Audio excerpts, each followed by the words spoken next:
Welcome to my YouTube channel. आज हम इस वीडियो में डिस्कशन करेंगे टीचिंग एप्टीट्यूड के बारे में। It means the architecture of effective teaching. ये एक ब्लूप्रिंट डिजाइन है जिसमें हम पावरफुल लर्निंग एक्सपीरियंस को हम एक्सपीरियंस करेंगे। Teaching is an act of international design. Effective teaching is not a series of improvised tasks, it is a sophisticated process of architecture. It means teaching is not a series of improvised tasks, but it is architecture. It requires a solid foundation in theory, a deep understanding of the materials, that is, the learners, a mastery of tools, that is, the methods, and a commitment to refinement through critique. इसमें क्या है, एक theory का foundation होना चाहिए, material का deep understanding, materials कौन है, learners, the students, and master of tools, that is the methods, and a commitment to refine through critique. यानी उसमें क्या डेवलपमेंट हुआ है, क्या है, उसको क्रिटिक के माध्यम से हम उसको रिफाइन करेंगे। Next, this blueprint guides you through the 5 critical phases of constructing a powerful learning experience. ये blueprint क्या करेगा, हमें 5 critical phase के बारे में बताएगा। क्या क्या 5 critical phase? Number 1 is defining the philosophy. It means establishing the core beliefs and guiding principles. इसमें हम हमारा जो core belief है उसको establish करेंगे और principle को भी set करेंगे। Next, understanding the learner. It means हम student और learner को पहले understand करेंगे, यानी analysing needs, motivations and diverse backgrounds. उनका क्या नीड है, उनको क्या मोटिवेशन जरूरी है, और उसका बैकग्राउंड भी हम चेक करना है। Number 3 is the tool kit.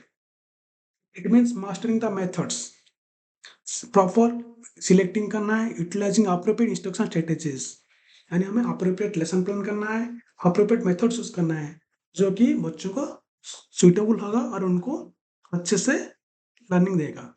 Next, the scaffolding. It means एक सपोर्ट सिस्टम बिल्ड करना है, creating an environment of guidance and feedback. हमें एक एनवायरनमेंट क्रिएट करना है जो कि प्रॉपर गाइडेंस देगा एंड फीडबैक देगा। Next, final one is refining through evaluation. यानी जो होल प्रोसेस में हम जो उसको क्या टीच किए हैं, क्या उसको पढ़ाया है, लर्निंग किया है, उसको हम कैसे रिफाइन करेंगे, through evaluation. It means continuously assessing and improving the learning design. हम उसको कंटिन्यूस असेस करेंगे और उसको अप्रोप्रिएट टाइम के अनुसार इम्प्रूव भी करेंगे। Next, what is the foundational philosophy? Teaching is a fundamental system of actions intended to induce. ये कौन बोला था? P O Smith. It means it is a scientific process comprising content, communication, and feedback. And teaching is not only a normal theoretical process, it is also a scientific process which comprises of content, communication, and feedback. इसको हम इस picture के माध्यम से हम समझेंगे। इसमें 3 stake holder है। पहले है इंडिपेंडेंट वेरिएबल जो कि टीचर है। नेक्स्ट, डिपेंडेंट वेरिएबल नहीं द लर्नर और students. Third one is intervening variables यानी द कॉन्टेक्स्ट। टीचर का काम क्या है? The architect of the learning process, free to act and responsible for influencing the environment. Learning का ये मेन पार्ट है, आर्किटेक्चर है जो कि अपने फ्री के हिसाब से एक्ट करेगा और पूरा एनवायरमेंट को अपने हिसाब से इन्फ्लुएंस करेगा, यानी उसको सुइटेबल बनाएगा। Next, the learner, the focus of the design, the individual subject to changes and development through the process. यानी हमारा लर्निंग प्रोसेस का मेन फोकस कौन है? Learner, students. इसमें हम डिजाइन को समझेंगे, उसका इंडिविजुअल सब्जेक्ट क्या है, उसके हिसाब से हम अपने एनवायरनमेंट को चेंज करेंगे और प्रॉपरली अप्रोप्रिएटली डेवलपमेंट भी करेंगे। Next one is the context.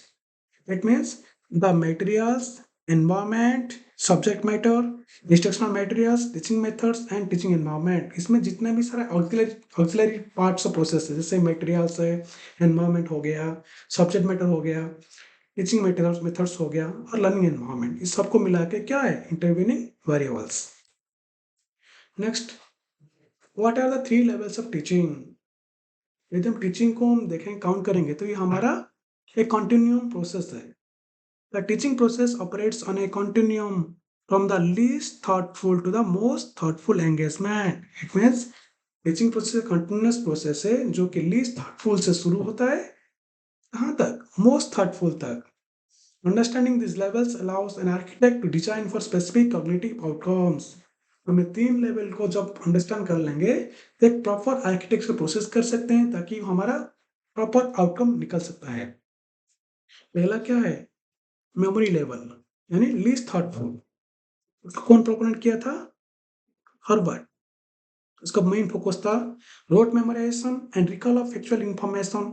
Teacher dominate with passive learners. इसमें मेन रोल किसका है? टीचर डोमिनेट है और लर्नर पासिव होता है। इसमें मेनली मेमोराइजेशन होता है, कंटिन्यूअस फैक्ट को मेमोराइज किया जाता है। नेक्स्ट है अंडरस्टैंडिंग लेवल यानी मॉडरेटली थॉटफुल। इसका प्रोपोनेंट कौन था? मॉरिसन। उसका मेन फोकस है seeing relationship between facts and principles, applying rules, uses reasoning, analysis and generalization. इसमें म्यूचुअल रिलेशनशिप होता है किसके बीच में? टीचर एंड लर्नर के बीच में। इसमें facts, principles, rules, regulation, reasoning इस सब का एनालिसिस होता है। नेक्स्ट होता है रिफ्लेक्टिव लेवल यानी मोस्ट थॉटफुल। इसका प्रोपोनेंट कौन था? हॉन्ट। कौन था? हॉन्ट। ये चल नहीं रहा यार। ये कौन था? हॉन्ट। इसका मेन फोकस है careful, critical examination, insight and problem solving abilities. ये लर्नर सेंटर्ड है एंड हाईली इंटरेक्टिव है। यानी इसमें मेन फोकस किसका है? लर्नर सेंटर्ड का है। ये क्रिटिकल एग्जाम किया था, उसका आइडिया है, क्रिएटिव डेवलप किया था, प्रॉब्लम सॉल्विंग है। इसको कौन कौन डिस्कवर किया था? चलो यार लिख नहीं हो रहा है यार। इसको हॉन्ट हॉन्ट ने डिस्कवर किया है।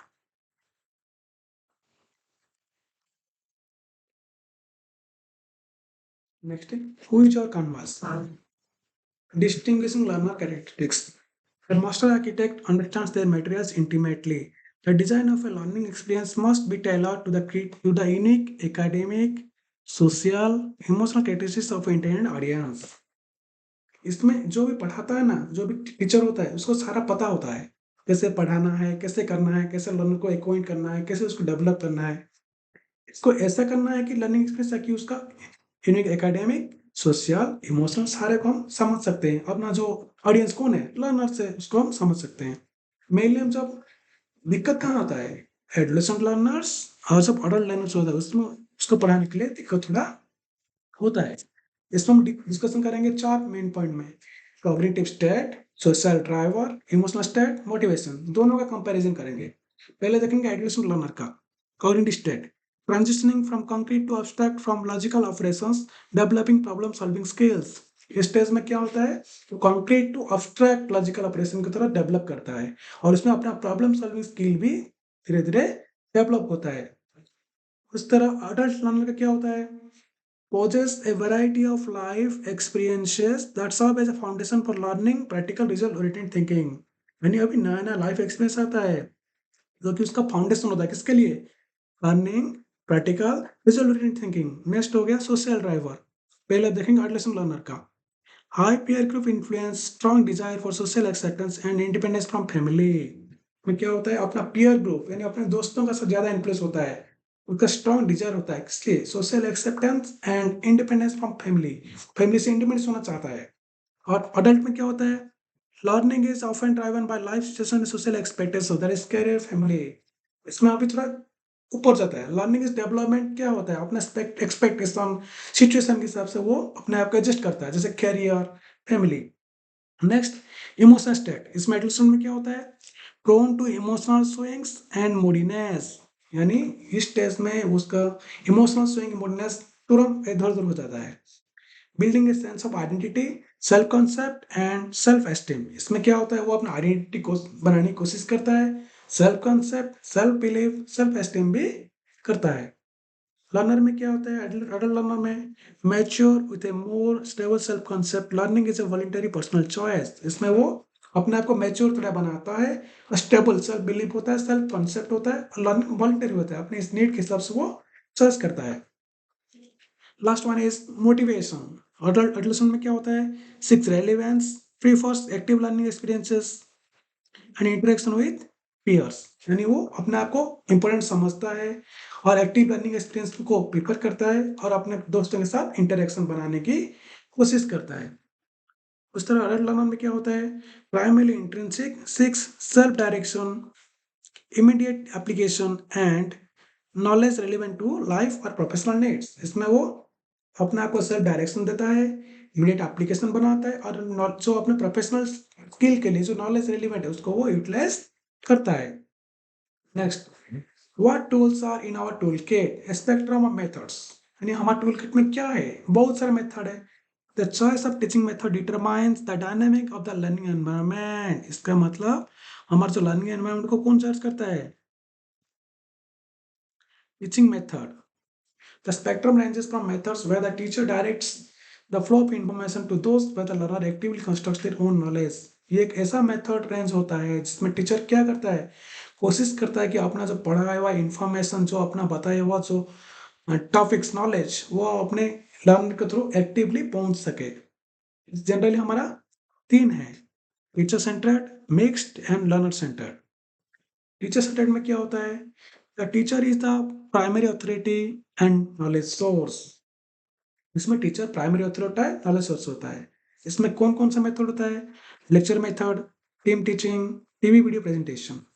और इसमें क्या होता है, फॉर्मल, नैरेटिव, इकोनॉमिकल और लार्ज ग्रुप से पॉसिबल लर्नर्स। यानी किसके लिए सुइटेबल है, ये फॉर्मल होता है फॉर्मल क्लासरूम के लिए, और नैरेटिव टाइप मेथड टीचिंग है, और बड़े बहुत सारे बच्चों के लिए इकोनॉमिकल यानी लो कॉस्टली और पॉसिबल लर्नर के लिए होता है। नेक्स्ट होता है लर्नर सेंटर्ड।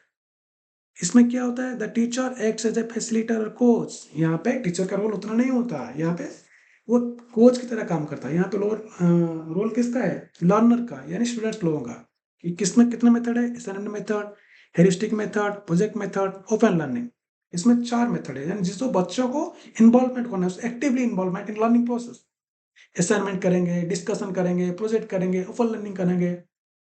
इसमें क्या डेवलप होगा, develops independent work habits, creativity and problem solving skills, active collaborative learners. यानी वो अपना क्रिएटिविटी डेवलप करेंगे, वर्क हैबिट डेवलप करेंगे, प्रॉब्लम सॉल्विंग स्किल डेवलपमेंट करेंगे, वो कोलैबोरेटिव लर्नर्स होगा। नेक्स्ट है मिक्स्ड। इसमें क्या है, दोनों का इक्वल इंपॉर्टेंस है, किनका, टीचर का, लर्नर का और स्टूडेंट का। A blend of teacher guidance and student activity, ये mix of teacher guidance and student activity. इसमें 3 मेथड होता है, डेमोस्ट्रेशन, डिस्कशन डिबेट और case study method.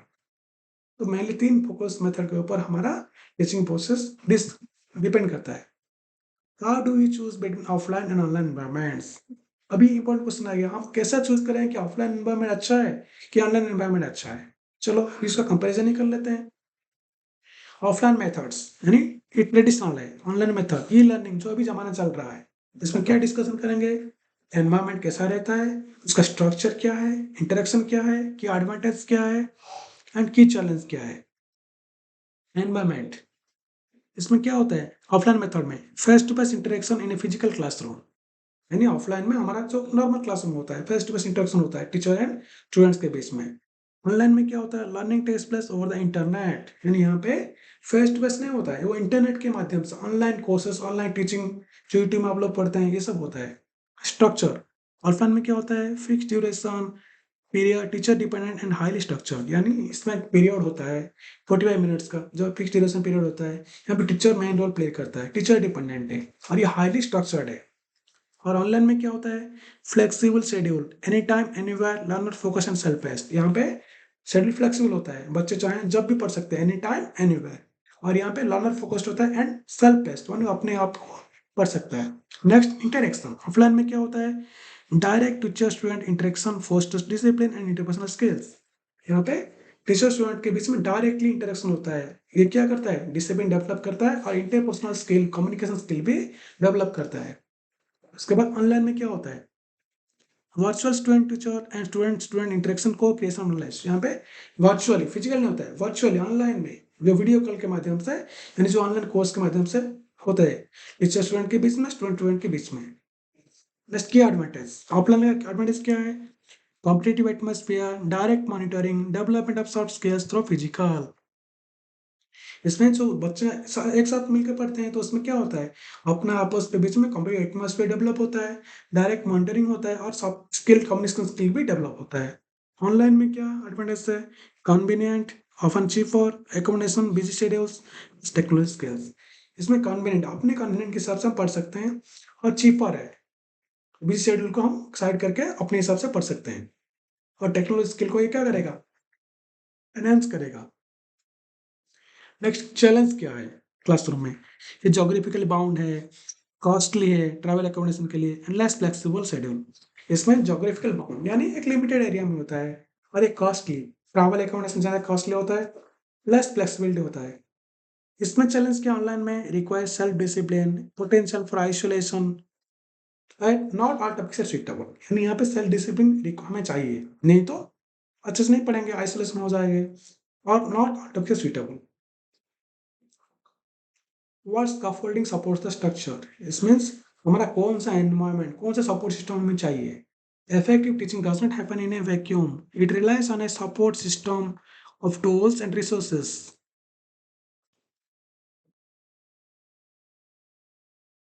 that enhance the learning process. This system has evolved significantly over time. यानी ये सिर्फ हमारा vacuum में नहीं होता, एक प्रॉपर सिस्टम चाहिए, सपोर्ट सिस्टम चाहिए, टूल्स चाहिए, रिसोर्सेज चाहिए, और हमें एक प्रॉपर एनवायरनमेंट चाहिए जिसमें हम स्टडी कर सकते हैं। इसमें हम मेजरली क्या, तीन एरा में डिवाइड कर सकते हैं, एक प्री डिजिटल एरा, एक है 20th सेंचुरी एरा, और एक है 21st सेंचुरी एरिया यानी डिजिटल एरा। उसको हम नॉर्मल बोल सकते हैं traditional support system, modern support system, and ICT based support system. ICT means information and communication technology based support system.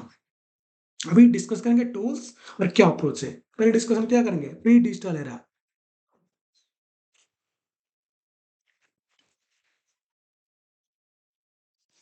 इसमें टूल्स क्या है, chalk and black board, charts, gloves, moves, models, text books, physical science labs.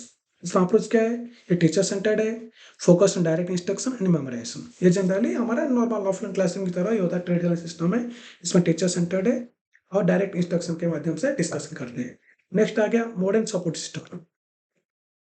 इसमें क्या क्या tools चाहिए, overhead LCD projectors, power point presentation, audio video lectures, tape recorders, film stripes. यानी थोड़ा सा इसको एंगेजिंग बनाने के लिए ना मल्टीमीडिया के इन्वॉल्व हो गया। अप्रोच क्या है, still large teacher led but incorporates multimedia. इसमें ये यहाँ पे टीचर का रोल है, लेकिन इसमें एक मल्टीमीडिया का एक कॉन्सेप्ट ऐड कर दिया ताकि हमारा लर्निंग प्रोसेस को एंगेजिंग बना सके। नेक्स्ट है जो अभी चल रहा है डिजिटल एरा यानी आईसीटी बेस्ड सपोर्ट सिस्टम। इसमें टूल्स क्या है, internet based learning, learning management system, स्वयं, मेमोसी, वर्चुअल लैब्स, मोबाइल लर्निंग। जो जितने भी हमारा ऑनलाइन जो होता है ना, यूट्यूब के माध्यम से, जो वीडियो कॉल के माध्यम से क्लास करते हैं, जूम के माध्यम से। अप्रोच क्या है, learner centred enabling flexible collaborative and interactive learning. यानी यहाँ पे मेनली लर्नर सेंटर्ड है, स्टूडेंट का मेन फोकस है, और उनको फ्लेक्सिबल टाइम दिया जाता है, जब चाहे वो अपने आप पढ़ सकते हैं। Next, how do we critique and refine the design. अभी जो पढ़ाए हैं सब कैसे क्रिटिक करेंगे, कैसे रिफाइन करेंगे डिजाइन को। Evolution is a continuous and comprehensive and cooperative process। यानी इसको हम कैसे रिफाइन करेंगे, को evaluation which is a continuous and comprehensive cooperative process।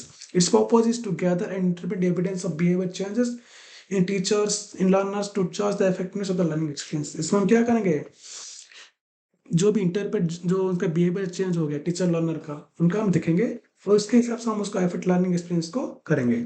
इसमें कितना होता है, 3 एलिमेंट्स ऑफ इवैल्यूएशन सिस्टम। इसमें 3 एलिमेंट होता है, एक होता है इंटरवेंशन लॉजिक, दूसरा है इवैल्यूएशन क्वेश्चंस, तीसरा है इंडिकेटर्स। इंटरवेंशन लॉजिक में क्या है, ये प्लान है, the logical link between objectives, problems and the choice teaching strategies. इसमें जनरली ये प्लान होता है, क्या है, ये लिंक बनाएगा objectives, problems, the choice teaching strategies. Next आ गया इवैल्यूएशन क्वेश्चंस। इसमें क्या होता है, द फोकस। इसमें होता है प्लान, इसमें क्या होता है फोकस, इसमें होता है टूल्स। इंटरवेंशन लॉजिक में क्या होता है, प्लान बनाते हैं, क्वेश्चन में होता है फोकस होता है, यानी हम कौन सा क्वेश्चन उसको जज करेंगे, define what is being measured, हमें क्या मेजर करना चाहिए, इफेक्टिवनेस, इंपैक्ट, रेलेवेंस। इसमें टूल्स से कौन से टूल यूज करेंगे, क्वांटिटेटिव और qualitative, that is used to measure the achievement of an objective. Next आ गया, what are the core approach to evaluation. यानी हमारे इवैल्यूएशन में क्या क्या कोर अप्रोच है, एक है नॉर्म रेफरेंस्ड इवैल्यूएशन, दूसरा है क्राइटेरियन रेफरेंस्ड इवैल्यूएशन। पर्पज हम क्या डिस्कस करेंगे, पर्पज क्या है, कौन सा क्वेश्चन इस आंसर करता है, फोकस और एग्जांपल। पहले norm reference evaluation. Purpose, to measure a learner's relative position within a well defined group, यानी स्टूडेंट का पोजीशन चेक किया जाता है एक ग्रुप में, उनका कितना पोजीशन है, कितना डेवलप किया है। पैटर्न रेफरेंस में क्या होगा, to measure a learner's performance against a predetermined well defined learning और टास्क स्टैंडर्ड। इसमें पहले से क्या क्या बेंचमार्क और स्टैंडर्ड, उसके हिसाब से लर्नर का परफॉर्मेंस को जज करेंगे। Next, what question answers normal reference में होता है, how did the student perform compare to the peers. इसमें हम कंपैरिजन करते हैं, किसमें, एक जो स्टूडेंट अपने दोस्त के हिसाब से, अपने पीयर के हिसाब से कैसे वो परफॉर्म किया है। राइटर में क्या करेंगे, did the student master the required skill और कॉन्सेप्ट, यानी इसमें जो बेंचमार्क सेट किया गया उसके हिसाब से वो अपने आप डेवलप किया या नहीं। नेक्स्ट नॉर्म रेफरेंस में फोकस क्या है, रैंक्स एंड परसेंटाइल। इसमें रैंक डिसाइड किया जाता है, परसेंटाइल डिसाइड किया जाता है। रिजेक्ट्स वेरी इजी और very difficult questions to ensure differentiation. यहाँ पे डिफिकल्ट इजी ऐसा क्वेश्चन नहीं दिया जाता है, इसमें सिर्फ रैंक परसेंटाइल डिसाइड किया जाता है। इसमें फोकस क्या है क्राइटेरिया में, master of specific instructional objectives. यहाँ पे स्पेसिफिक इंस्ट्रक्शनल ऑब्जेक्टिव्स को मास्टर किया जाता है। Example, standard test, competitive entrance examination. Norm में क्या जो ट्रेडिशनल होता है, नॉर्मल जो monthly test, class test, annual examination, half year examination, board exams, competitive entrance exam, ये सब किसमें आता है, नॉर्म रेफरेंस इवैल्यूएशन। और क्राइटेरिया रेफरेंस में टीचर मेड टेस्ट, यानी जो क्लासरूम टेस्ट होता है, टीचर पहले से डिसाइड करता है कि 80% ज़्यादा लाना है, 70% ज़्यादा लाना है। स्किल डेमोन्स्ट्रेशन इसमें। Next, how do we time evaluation for maximum impact, यानी हम कौन सा टाइम में क्या इवैल्यूएशन करते हैं उसका मैक्सिमम आउटपुट निकालने के लिए। Evaluation is not a single event but A cycle of assessment that informs teaching at every stage, यानी इवैल्यूएशन एक सिंगल इवेंट नहीं है, ये एक साइकिल ऑफ असेसमेंट है टीचिंग का हर एक स्टेज में। जैसे जैसे before instruction placement evaluation, during instruction होता है formative evaluation and diagnostic evaluation, after instruction होता है समेटिव इवैल्यूएशन। हर एक इवैल्यूएशन का एक एक प्रॉपर रोल है, गाइडेंस है और प्रॉपर हमारा जो आउटपुट निकलता है। पहले देखेंगे बिफोर इंस्ट्रक्शन यानी प्लेसमेंट इवैल्यूएशन। इसमें क्या होता है, to assess the learner's existing knowledge and entry behaviour, determines readiness for new material. कोई भी न्यू टॉपिक पढ़ाने से पहले क्लासरूम में पहले सर्च किया जाता है उसका एग्जिस्टिंग नॉलेज क्या है, वो कैसा उसका बिहेवियर है एक नए चीज को जानने के लिए। इसमें जनरल इसको हम कॉमनली बोल सकते हैं रेडीनेस, यानी उनका कितना रेडीनेस है, कितना वो प्रिपेयर्ड है नए चीज को पढ़ने के लिए। नेक्स्ट, इंस्ट्रक्शन के बीच में हम करते हैं फॉर्मेटिव इवैल्यूएशन। इसमें क्या होता है, to monitor learning progress and provide ongoing feedback to both teacher and learner. इसमें हम दोनों का, टीचर लर्नर के दोनों का प्रोग्रेस करते हैं, मॉनिटर लर्निंग करते हैं और कितना फीडबैक है, जनरली इसको हम बोल सकते हैं प्रोग्रेस। नेक्स्ट है डायग्नोस्टिक इवैल्यूएशन, एक इंस्ट्रक्शन के ड्यूरिंग नहीं है, to identify the root causes of speak learning difficulties identify during formative evaluation. यानी फॉर्मेटिव इवैल्यूएशन में जो हम इवैल्यूएट किए हैं ना उसका क्या क्या रूट कॉज है, स्पेसिफिक लर्निंग डिफिकल्टीज, यानी वो क्यों बेंचमार्क अचीव नहीं कर पाया उसको हम आइडेंटिफाई करेंगे, यानी डिफिकल्टीज को पहले हम जज करेंगे। नेक्स्ट क्या है, फॉर्मेटिव इवैल्यूएशन। इसमें क्या होता है, to certify mastery and assign grades at the end of a course और यूनिट, जजेस the overall effectiveness of instruction. यानी पूरा एक कोर्स खत्म हो गया उसके बाद हम जज करेंगे वो कितना मास्टरी किया कोर्स को और कितना वो ग्रेड लाता है, just overall effectiveness of instruction है, इसको अचीवमेंट उसको हम जज करते हैं। Next, what modern systems are reshaping evaluation. अभी तो हमारा अभी करंट 20% चल रहा है, अभी कौन सा मॉडर्न सिस्टम इवैल्यूएशन को थोड़ा बदल दिया है। अभी कॉमन में है क्या, CBCS system and CBT. CBCS का मतलब चॉइस बेस्ड क्रेडिट सिस्टम और सीबीटी मतलब कंप्यूटर बेस्ड टेस्टिंग। इसमें हम डिस्कशन करेंगे कॉन्सेप्ट क्या है, कौन सा की फीचर्स है, शिफ्ट असेसमेंट एप्लीकेशन, ये सब डिस्कशन करेंगे। पहले सीबीसीएस का डिस्कशन करते हैं। Concept, a cafeteria approach where students choose from core, elective and foundation courses to build a personalized curriculum। यानी सीबीसीएस एक कैफेटेरिया का, जैसे कैफेटेरिया होता है ना, बहुत सारा ऑप्शन होता है, इसमें बहुत सारा ऑप्शन होता है, उसमें उनसे क्या चूज करना है, कोर, इलेक्टिव, फाउंडेशन को चूज करना है और अपने पर्सनलाइज्ड करिकुलम बनाना है। सीबीटी में देखते हैं, delivering assessments by computer as an alternative to pen and paper. CBT क्या होता है, जो पेन पेपर ट्रेडिशनल करते हैं उसको हटा के अभी डिजिटल डिजिटल मोड हो गया। डिजिटल कंप्यूटर के माध्यम से हम एग्जाम लेके असेसमेंट करते हैं।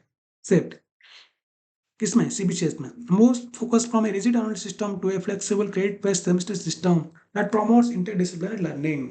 यानी हमारा ट्रेडिशनल जो एनुअल एग्जाम हो रहा था उसको हम हटा दिए, अभी क्या फ्लेक्सिबल सिस्टम कर दिए, सेमेस्टर सिस्टम। यानी हर एक 3 मंथ में एग्जाम होगा। असेसमेंट यूटिलाइज 3 मंथ या 6 मंथ फॉर जो कॉलेज के हिसाब से। Utilize standardize 10 point grading system SGPA CGPA to ensure fairness and comparative across institution. यानी सीबीसीएस में क्या होता है, ग्रेडिंग सिस्टम होता है 10 पॉइंट, इसमें से 10 पॉइंट से किसको कितना मिलता है उस हिसाब से। उसके बाद सीबीएसटी देखेंगे, इसमें large scale exams, randomization of questions, auto grading, instant feedback. इसमें की फीचर क्या है, बड़े स्केल में एग्जाम कर सकते हैं, क्वेश्चन को रेंडमाइज कर सकते हैं, ऑटो ग्रेडिंग, इंस्टेंट फीडबैक, तुरंत फीडबैक मिल जाता है। एप्लीकेशन क्या है, used for everything from class quizzes to high stakes entrance examination. यानी ये क्लास क्विज से लेकर बड़े बड़े एंट्रेंस एग्जाम कंडक्ट करने के लिए भी ये हम यूज करते हैं। Next, what innovative techniques can you use in our केटेक। यानी हमारा जो इवैल्यूएशन प्रोसेस केटेक में हम क्या इनोवेशन टेक्निक यूज कर सकते हैं। Beyond traditional tests, a new generation tool allows for more nuanced or authenticated assessment student understanding। यानी ट्रेडिशनल टेस्ट के अलावा हम नया जैसे टूल डेवलप कर सकते हैं, जैसे हमारा हो गया कॉन्सेप्ट मैप हो गया, ई पोर्टफोलियोस हो गया, असेसमेंट रूब्रिक्स हो गया। इसमें हम डिस्कस करेंगे क्या उसका है। Concept maps, A visual tool where students organize concepts, notes or show relationship cross links, it makes thinking visual। इसमें क्या होता है, स्टूडेंट्स अपने कॉन्सेप्ट को ऑर्गेनाइज करते हैं और इसका रिलेशनशिप बताते हैं। एसएस के कैसे क्या जाता है, ability to integrate knowledge, understand complex relationship and think systematically rather than just recall facts. यानी इसमें नॉलेज को इंटीग्रेट करते हैं, कॉम्प्लेक्स रिलेशनशिप को अंडरस्टैंड करते हैं और सिस्टमेटिक थिंक करके उसको फैक्ट को रिकॉल करते हैं। ई portfolios, a purposeful curated digital collection of student work, that is SS projects, multimedia that showcase learning progress and reflection over time। यानी इसमें क्या होता है, जितने भी डिजिटल जो स्टूडेंट काम किया ना उसका सारा एसएस प्रोजेक्ट्स मल्टीमीडिया को कलेक्ट करते हैं और उसमें क्या उसको लर्निंग प्रोग्रेस को रिफ्लेक्शन जज करते हैं। एसएस कैसे करते हैं, growth, self reflection and achievement in authentic context most beyond a single test score. इसमें स्टूडेंट का ग्रोथ कितना कितना हुआ, सेल्फ रिफ्लेक्शन उसको हम जज करते हैं। नेक्स्ट हो गया assessment rubrics, an explicit set of criteria that describes the levels of performance quality for a task। यानी एक एक सेट ऑफ क्राइटेरिया है जिसको हम लेके हम परफॉर्मेंस लेवल को जज करेंगे। एसएस कैसे होता है, provides clear objective and consistent evaluation. इसमें हम एक क्लियर पिक्चर मिल जाता है स्टूडेंट का इवैल्यूएशन कैसे होता है। It makes expectations transparent to students and of detailed feedback for improvement. इसमें स्टूडेंट को फीडबैक ट्रांसपेरेंट मिलता है। Next, the architects enduring blueprint. यानी टीचर का काम सिर्फ पढ़ाना नहीं है, ये आर्किटेक्चर की तरह काम करता है। यानी बच्चों का फाउंडेशन बनाता है, उनकी डेवलपमेंट करता है, नर्चर करता है ताकि बाद में वो एक अच्छा सा रिजल्ट ला सके, इवैल्यूएशन कर सके। इसमें क्या होता है, फाउंडेशन होता है, कन्वेंशन होता है, टूल किट होता है, स्कैफोल्डिंग यानी सपोर्ट सिस्टम होता है, आर्किटेक्ट यानी इवैल्यूएशन होता है। Effective teaching is a dynamic and cyclical process of design. The architect's work is never truly finished. It begins with a strong foundation, considers the canvas of the learner, employs the right toolkit, is supported by robust scaffolding or support system, and is constantly refined through honest critique or evaluation। Teaching का काम सिर्फ वो पढ़ाना नहीं है, वो एक dynamic cyclic process है। हम बच्चों को फाउंडेशन से लेकर उसका नॉलेज गेन करना, तो सारे को हम जज करते हैं उनका कौन सा मेथड उनको इजी होगा, कौन सा टॉपिक उसका अच्छा लगेगा, कौन सा टूल किट उससे अच्छा लगेगा, सारे को हम जज करते हैं। This is the craft of building not just knowledge but lasting understanding. It means हमें सिर्फ नॉलेज को नहीं करते हैं, यहाँ पे अंडरस्टैंडिंग को भी हम करते हैं। Okay, thank you. आज के लिए इतना था, ये पार्ट 1 था। पार्ट 2 के लिए भी स्टे ट्यून, हम कल या परसों उसको अपलोड कर सकते हैं। और यदि हमारा वीडियो आपको अच्छा लगा तो लाइक शेयर सब्सक्राइब कर दीजिए और बेल आइकन को प्रेस कर दीजिए ताकि हमारा नोटिफिकेशन आपको तुरंत पहुंच सके। और हमारा डिस्क्रिप्शन में दिया गया लिंक टेलीग्राम लिंक में ज्वाइन कर सकते हैं इस पर स्टडी मटेरियल को पाने के लिए, फ्यूचर में जो वीडियो होगा उसको आपको मिलने के लिए। Okay, thank you.